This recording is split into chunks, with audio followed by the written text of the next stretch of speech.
My Lady Jane by L M Montgomery. The boat got into Broughton half an hour after the train had gone. We had been delayed by some small accident to the machinery, hence that lost half hour, which meant a night's sojourn for me in Broughton. I am ashamed of the things I thought and said. When I think that fate might have taken me at my word and raised up a special train, or some such miracle, by which I might have got away from Broughton that night, I experience a cold chill. Out of gratitude, I have never sworn over missing connections since. At the time, however, I felt thoroughly exasperated. I was in a hurry to get on. Important business engagements would be unhinged by the delay. I was a stranger in Broughton. It looked like a stupid, stuffy little town. I went to a hotel in an atrocious humor. After I had fumed until I wanted a change, it occurred to me that I might as well hunt up Clark Oliver by way of passing the time. I had never been overly fond of Clark Oliver, although he was my cousin. He was a bit of a cad, and stupider than anyone belonging to our family had a right to be. Moreover, he was in politics, and I detest politics, but I rather wanted to see if he looked as much like me as he used to. I hadn't seen him for 3 years, and I hoped that the time might have differentiated us to a saving degree. It was over a year since I had last been blown up by some unknown, excited individual on the ground that I was that scoundrel Oliver, politically speaking. I thought that was a good omen. I went to Clark's office, found he had left, and followed him to his rooms. The minute I saw him, I experienced the same nasty feeling of lost or bewildered individuality which always overcame me in his presence. He was so absurdly like me. I felt as if I were looking into a mirror where my reflection persisted in doing things I didn't do, thereby producing a most uncanny sensation. Clark pretended he was glad to see me. He really couldn't have been, because his great idea hadn't struck him then, and we had always disliked each other. "Hello, Elliot," he said, shaking me by the hand with a twist he had learned in election campaigns, whereby something like heartiness was simulated. "Glad to see you, old fellow. Gad, you're as like me as ever. Where did you drop from?" I explained my predicament, and we talked amiably and harmlessly for a while about family gossip. I abhor family gossip, but it is a shade better than politics, and those two subjects are the only ones on which Clark can converse at all. I described Mary Alice's wedding, and Florence's new young man, and Tom and Kate's twins. Clark tried to be interested, but I saw he had something on what serves him for a mind. After a while, it came out. He looked at his watch with a frown. "I'm in a bit of a puzzle," he said. "The Mark Kennedys are giving a dinner tonight. You don't know them, of course. They're the big people of Broughton. Kennedy runs the politics of the place, and Mrs. K makes or mars people socially. It's my first invitation there, and it's necessary I should accept it, necessary every way. Mrs. K would never forgive me if I disappointed her at the last moment. Not that I personally am of much account, yet to her, but it would leave a vacant place. Mrs. K would never notice me again, and as she bosses Kennedy, I can't afford to offend her. Besides, there's a girl who'll be there. I've met her once. I want to meet her again. She's a beauty and no mistake. Top lofty as they make 'em, though. However, I think I've made an impression on her. It was at the Harveys' dance last week. She was the handsomest woman there, and she never took her eyes off me. I've given Mrs. Kennedy a pretty broad hint that I want to take her in to dinner. If I don't go, I'll miss all round." "Well, what is there to prevent you from going?" I asked, squiffily. I never could endure the way Clark talked about girls and hinted at his conquests. "Just this. Herbert Bronson came to town this afternoon and is leaving on the 10:30 train tonight. He sent me word to meet him at his hotel this evening and talk over a mining deal I've been trying to pull off. I simply must go. It's my one chance to corral Bronson. If I lose him, it'll be all up, and I'll be thousands out of pocket." "Well, you are in rather a predicament," I agreed, with the philosophical acceptance of the situation that marks the outsider. I wasn't hampered by the multiplicity of my business and social engagements that evening, so I could afford to pity Clark. It is always rather nice to be able to pity a person you dislike. "I should say so. I can't make up my mind what to do. Hang it, I'll have to see Bronson. There's no question about that. A man ought to keep an understood substitute on hand to send to dinners when he can't go. By Jove, Elliot." Clark's great idea had arrived. He bounced up eagerly. Elliot, will you go to the Kennedys in my place? They'll never know the difference. Do now, there's a good fellow. Nonsense, I said. It isn't nonsense. The resemblance between us was foreordained for this hour. I'll lend you my dress suit. It'll fit you. Your figure is as much like mine as your face. You've nothing to do with yourself this evening. I offer you a good dinner and an agreeable partner. Come now, to oblige me. You know you owe me a good turn for that Mulhennan business. The Mulhennan business clinched the matter. Until he mentioned it, I had no notion whatever of masquerading as Clark Oliver at the Kennedys' dinner. But as Clark so delicately put it, he had done me a good turn in that affair, and the obligation had rankled ever since. It is beastly to be indebted for a favor to a man you detest. Now was my chance to pay it off, and I took it without more ado. But I said doubtfully, I don't know the Kennedys, nor any of the social stunts that are doing in Broughton. I won't dare to talk about anything, and I'll seem so stupid, even if I don't actually make some irremediable blunder, that the Kennedys will be disgusted with you.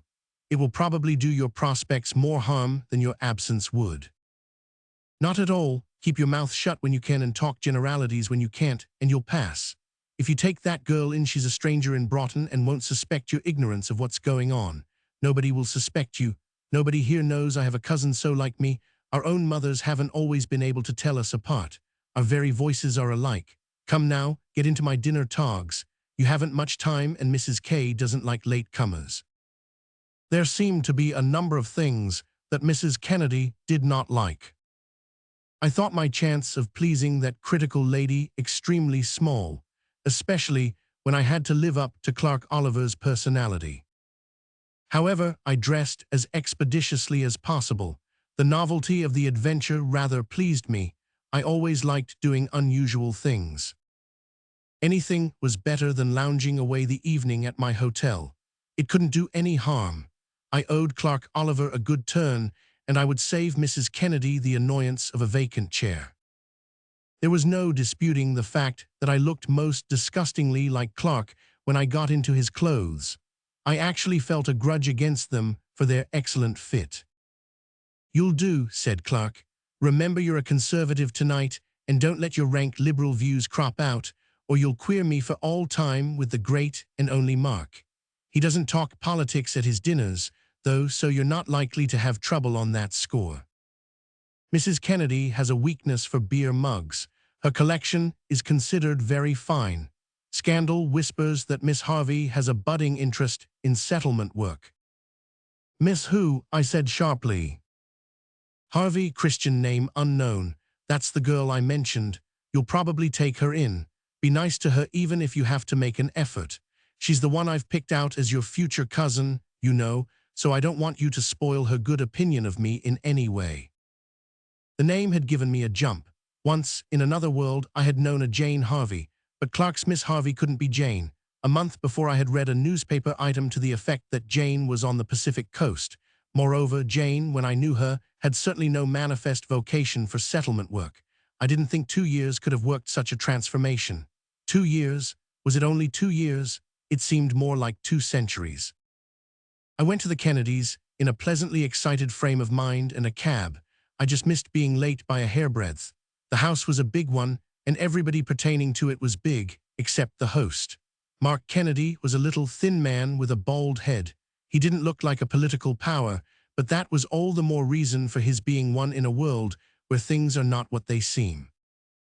Mrs. Kennedy greeted me cordially and told me significantly that she had granted my request. This meant, as my card had already informed me, that I was to take Miss Harvey out. Of course, there would be no introduction since Clark Oliver was already acquainted with the lady. I was wondering how I was to locate her when I got a shock that made me dizzy. Jane was over in a corner looking at me. There was no time to collect my wits. The guests were moving out to the dining room.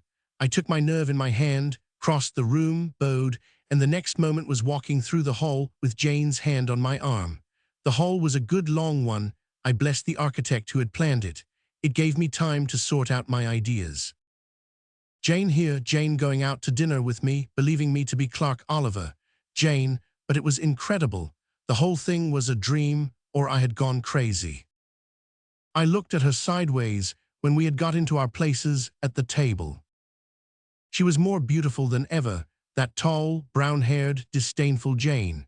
The settlement work story I was inclined to dismiss as a myth. Settlement work in a beautiful woman generally means crow's feet or a broken heart.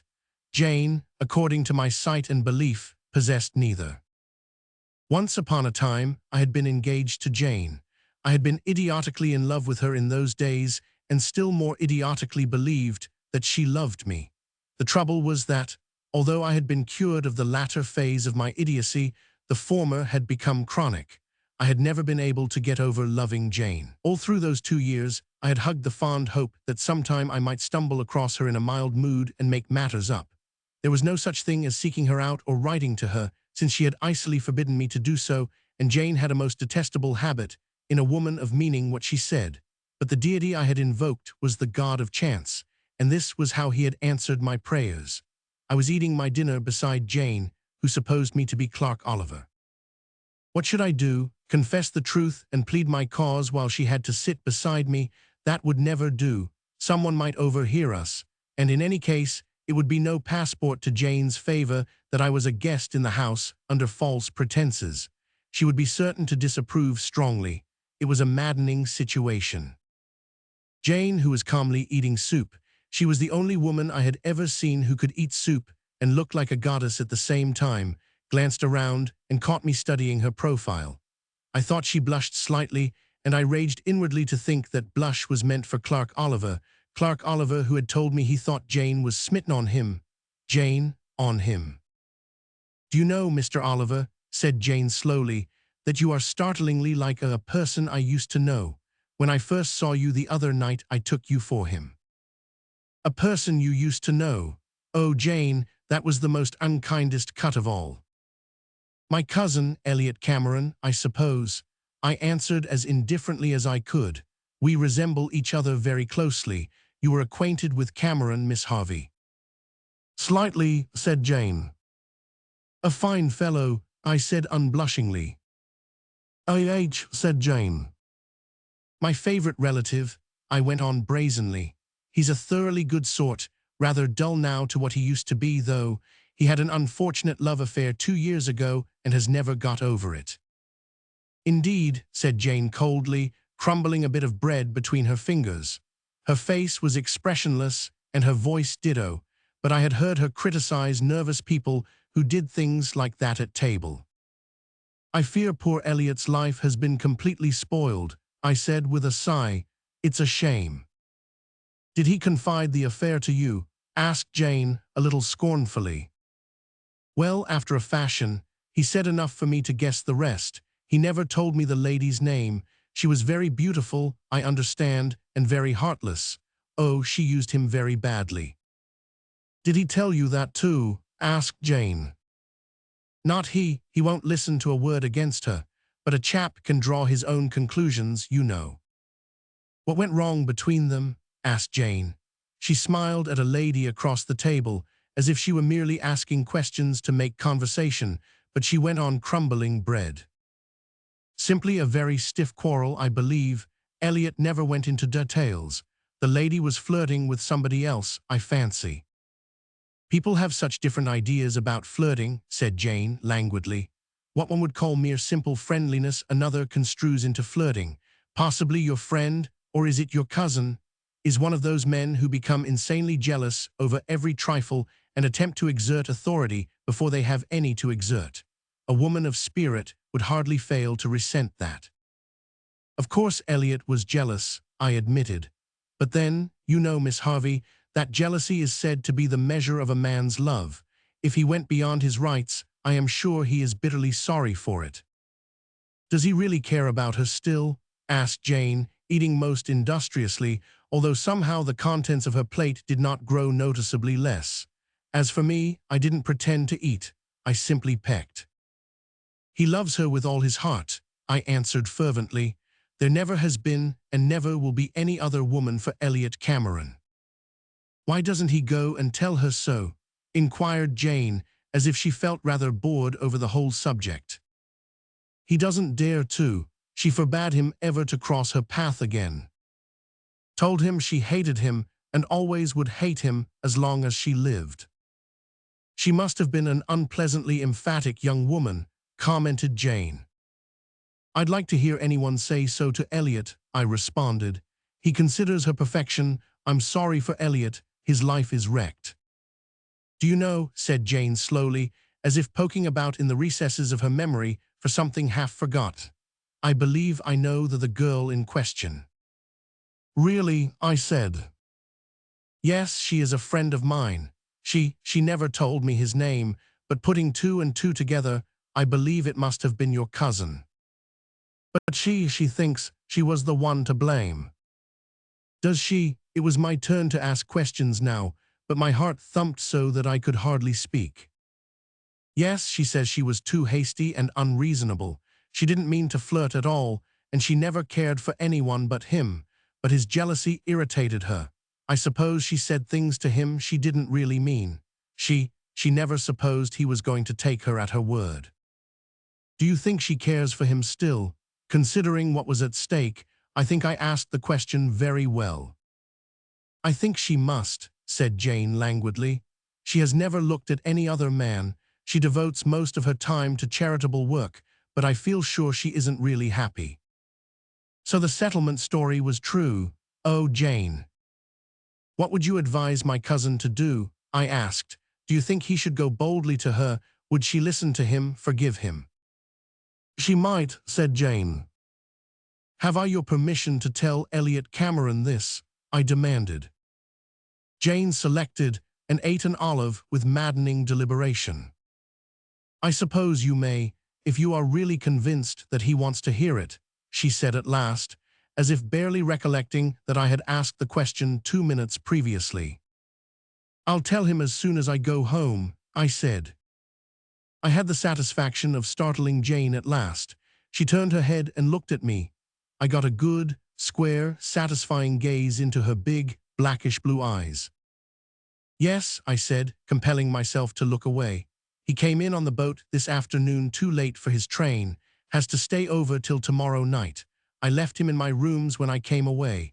Doubtless tomorrow will see him speeding recklessly to his dear divinity. I wonder if he knows where she is at present. If he doesn't, said Jane, with the air of dismissing the subject once and forever from her mind, I can give him the information. You may tell him I'm staying with the Duncan Moores, and shall be leaving day after tomorrow. By the way, have you seen Mrs. Kennedy's collection of steins? It is a remarkably fine one. Clark Oliver couldn't come to our wedding, or wouldn't. Jane has never met him since, but she cannot understand why I have such an aversion to him, especially when he has such a good opinion of me.